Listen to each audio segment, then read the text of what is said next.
And this girl was no bargain either. She was fat. Fat, huh?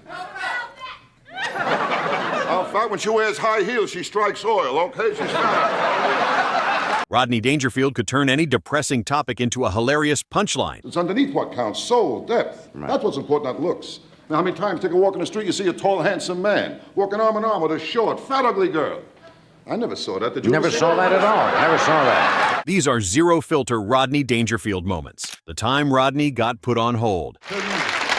Well, doctor, I called him up. I told him I had diarrhea. Put me on hold. Oh, he's a strange doctor. Strange Oh, doctor. hey, you kidding? I asked him if my heart was strong enough for sex. He told me not if I join in, you know? I'll tell you my trouble. I got the wrong doctor. You know my doctor, Dr. Vinny Boombas. Know my doctor?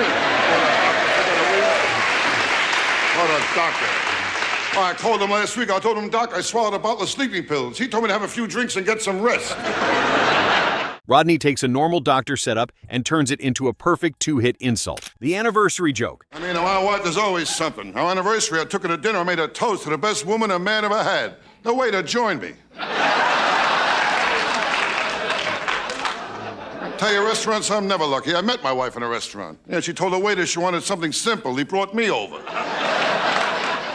I tell you, my wife, I can't relax. She can't cook, the worst cook in the world. My house, we pray after we eat. What a lousy cook. I don't think meatloaf should glow in the dark. No, I mean it. She can't cook at all. My backyard, the flies chipped in to fix the screen door.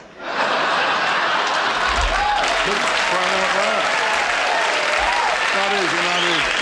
The one day you'd think Dangerfield would get respect from his wife, he gets the exact opposite. The crisis hotline makes it worse. I don't get no respect from anyone. Why, I called up suicide prevention. They tried to talk me into it. Rodney's crisis hotline joke is one of his darkest no-respect lines, and the shock is exactly why it hits so hard. They flip a coin to see who has to kiss me goodnight. And I was an ugly kid, too. I told my old man, never took me to the zoo. He said, if they want you, they'll come and get you. Well, that's the story of my life. No respect. I don't get no respect. The kidnappers needed more proof. My old man, he didn't help either. The time I was kidnapped, they sent back a piece of my finger. He said he wanted more proof. Rodney turns a kidnapping setup into one of his sharpest family rejection jokes, as the material already sounds dramatic. Hey, you kid, I know I'm ugly. I stuck my head out the window, got arrested for mooning. I know I'm ugly. I went to a freak show. They let me in for nothing. Kid, I was an ugly kid, too. How ugly?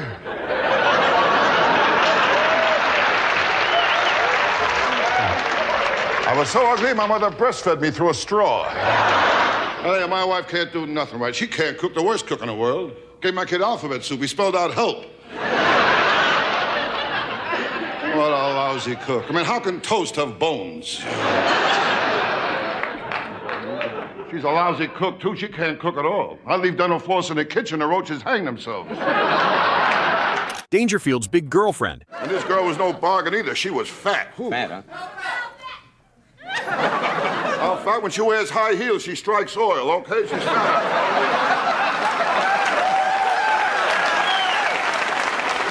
Fat, you kidding?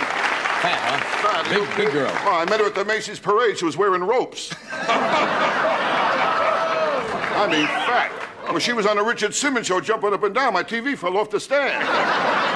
But I'm talking about a fat girl Big here, you know girl. what I mean? Big girl. You're kidding? She was standing alone. A cop told her to break it up, you know. Rodney's big girl jokes hit so fast that it barely gives the audience time to take a breather. The Coney Island joke. You know Dangerfield's going through a hard time when he can't even get respect by giving somebody money. The doctor gives Rodney the worst diagnosis. When you know my doctor, Dr. Vinny Boombas. Know my doctor? But God, will you? What a doctor. He's really mixed up. He grabbed my knee and told me to cough and hit me in the balls with a hammer. Rodney's doctor literally assaulting him is a perfect zero-filter insult line, since the doctor doesn't even need to examine him. My friend, Dr. Vinny Boombas. Vinny Boombas, how is he? Oh, he's okay, he's fine. How is the good doctor? He's not mixed up at all. He knows what he's doing every minute. He's busy writing. Is he doing some new book, is he? Oh, a new book just came out, a big book, Johnny. Love story. Love story? All about a girl who had a wild romance with an architect. What's it called? The book is entitled She Fell in Love with His High-Rise. Too deep, too deep. The hunting trip with a head start. I mean, are you kidding? My old man never liked me. When he took me hunting, he gave me a 3-minute head start. And on the way home, he tied me to the fender, put the deer in the car. I'll tell you, when I was a kid, I was ugly, too. I told my old man he never took me to the zoo. He said, if they want you, they'll come and get you. Are you kidding? I know I'm ugly. Halloween, my wife sends the kids out dressed like me. Are you kidding? You know when you're ugly. It's all right. You look it up. It's kind of odd. Rodney's hunting joke makes his father sound less like a parent and more like a sportsman with a grudge against him. And my doctor, he don't help either. You know, Dr. Vinny Boombachi. How is that?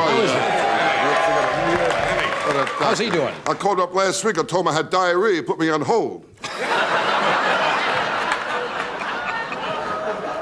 Oh, I'm talking too much. Got a lovely young lady back there wants to come out. I'll hear what she has to say. This is about it, No, Okay. oh, death, where is thy sting? Death. Oh, you're going into the classics now, huh? His wife's cigarette pack. Smoking, that's another one. Try to stop smoking. That's a beauty, huh? Well, with cigarettes, my wife and I, we made a deal, my wife and I. We only smoke after sex. I got the same pack now since 1975. What bothers me is my wife. She's up to 3 packs a day. Rodney's cigarette joke is one of his sharpest marriage insults since it turns his wife cheating on him into comedy gold. Truth, and my wife and I, we never have sex. Now, we get undressed, we can't stop laughing, you know?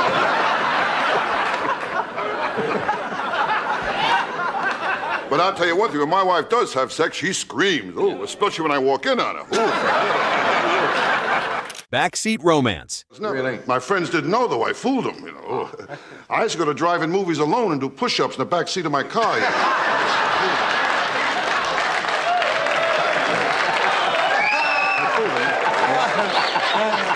I mean, I got a girl here and there, but nothing, you know. Yeah. Nothing.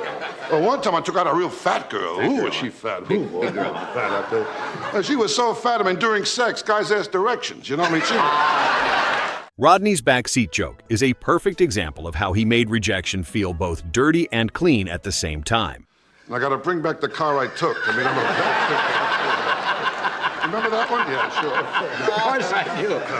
Of course you do. You knew a lot in my bed. I don't know. Bring on the next guy. I don't know what I'm doing.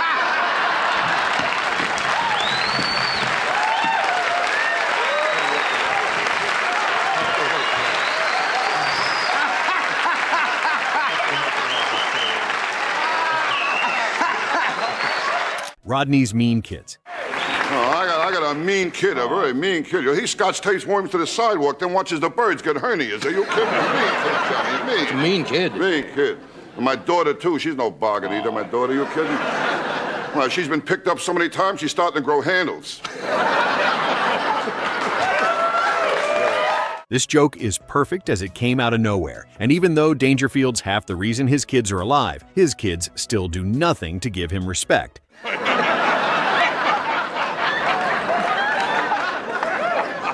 Oh, he's a strange doctor. Strange doctor. Hey, you kidding? I asked him if my heart was strong enough for sex. He told me not if I join in, you know?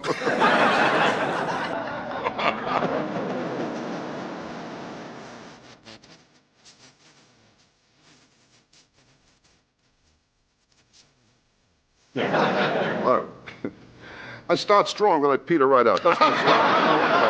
The dental floss Roach joke. She's a lousy cook, too. She can't cook at all. I leave dental floss in the kitchen, the roaches hang themselves. Rodney's bad cook material always works best when the food sounds dangerous enough to affect the whole house. As in this version, he doesn't just say dinner is terrible. And I tell you, my wife, she can't cook either. My house, we pray after we eat. I bought a pressure cooker. Now I eat off the ceiling. What a lousy cook. I don't think meatloaf should glow in the dark. But imagines roaches finding dental floss in the kitchen and ending it all. The image is disgustingly specific and perfectly Dangerfield. I mean, if she can't cook at all, my backyard, the flies chipped in to fix the screen door. Now, I tell you, my wife with eating is always problems. She's a strict vegetarian. In fact, when I met her, she was grazing on the front lawn. I mean, she can't cook at all. She made chocolate mousse and antler got stuck on my throat. It takes the ordinary husband's complaint about cooking and pushes it into a tiny horror cartoon. His wife still gets roasted, but the joke is really about the impossible world Rodney claims to live in. The doctor gets on Dangerfield's mother. I tell you, when I was a kid, I knew it was ugly. When I was born, the doctor, he smacked my mother. Dangerfield's birth joke is one of the cleanest I was ugly one-liners ever built, as the setup takes the familiar image of a doctor slapping a newborn. I mean, it's not easy being me. When I was born, the doctor told my mother I did all I could, but he pulled through anyway. I mean, and nobody was nice. My mother never breastfed me. She told me she liked me as a friend. But when I was born, after the doctor cut the cord, he hung himself. What a childhood I had. My mother never breastfed me. She always had a headache. Then Rodney flips it, so the doctor punishes his mother instead. The joke lands fast since everyone knows the original birth room cliche. Rodney's version says he was so ugly that even medical procedure changed direction. It's absurd and perfectly suited to his wounded delivery, as it works as a segment pick since it starts his humiliation at the first possible moment of life. I was so ugly, my mother breastfed me through a straw. My whole life, I don't get no respect. No respect from anyone. I found out when I was born. They bought me a baby carriage with no brakes. I mean, are you kidding? Oh, my mother had morning sickness after I was born. I don't know, it's not easy. I got no respect the day I was born. Really? No respect. The doctor picked me up and smacked me. I found out the nurse, she got a few in too. The joke suggests his appearance was offensive from birth, making his lack of respect seem biologically predetermined. Rodney's face during delivery sells the idea that this really happened, as the punchline rewrites medical protocol, making his ugliness powerful enough to redirect a doctor's instincts. The doctor gave him extra time to pay. I was talking to my doctor. You know my doctor, Dr. Vinny Boombach. You know my doctor? Yeah. Well, he told me last week in his office he got 6 cases of VD. I mean, he's all right now, you know. And my doctor, he don't help either.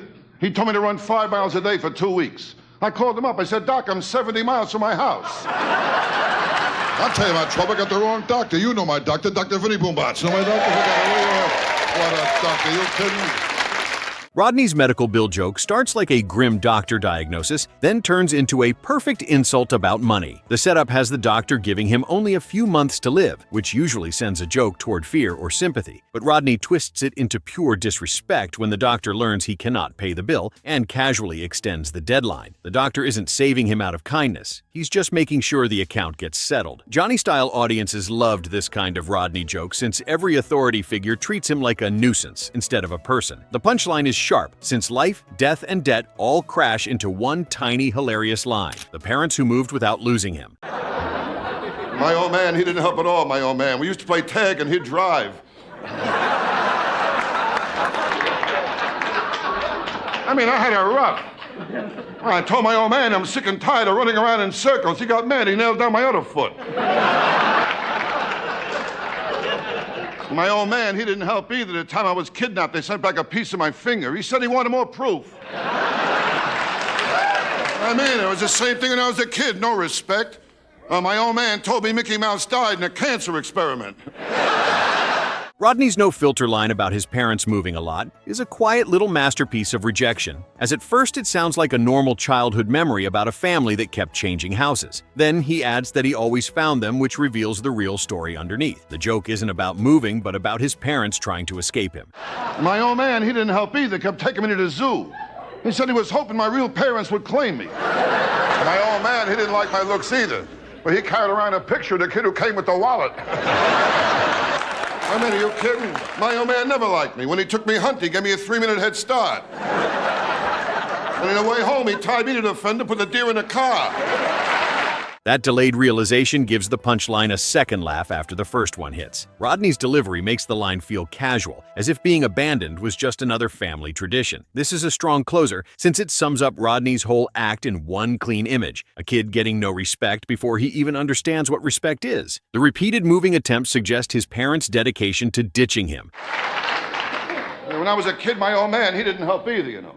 The time I asked my old man if I can go ice skating on a lake, he told me to wait till it gets warmer. I remember things when I was a kid. The time I asked my old man where I came from, he told me I was brought by a crow. My old man, he didn't help either. The time I asked my old man, how can I get my kite in the air? He told me to run off a cliff. I'll tell you, when I was a kid, I was ugly, too. I told my old man he never took me to the zoo. He said, if they want you, they'll come and get you. Rodney's tracking skills become accidentally impressive in the worst way. The joke implies an entire childhood of discovery and disappointment. His matter-of-fact tone makes parental abandonment sound routine. The punchline works because it transforms what should be trauma into classic Dangerfield self-deprecation. The image of young Rodney finding his parents again and again creates a sad cartoon that audiences can't stop laughing at. Rodney Dangerfield's comedy career spanned just over 60 years, talking about parents who moved to escape him and wives who preferred him as a chauffeur to their affairs, because his zero filter wasn't about shocking audiences, but about making self-destruction so funny that people forgot he was describing a life where nothing worked. These 14 jokes captured a comedian who turned doctors and his birth into no-respect ammunition, creating a comedy style where the filter didn't exist, because Dangerfield completely understood that honesty about complete failure hits harder than any careful joke ever could. Which one of these Rodney Dangerfield zero-filter moments made you crack up the most? Drop your answer in the comments and subscribe for more iconic comedy moments.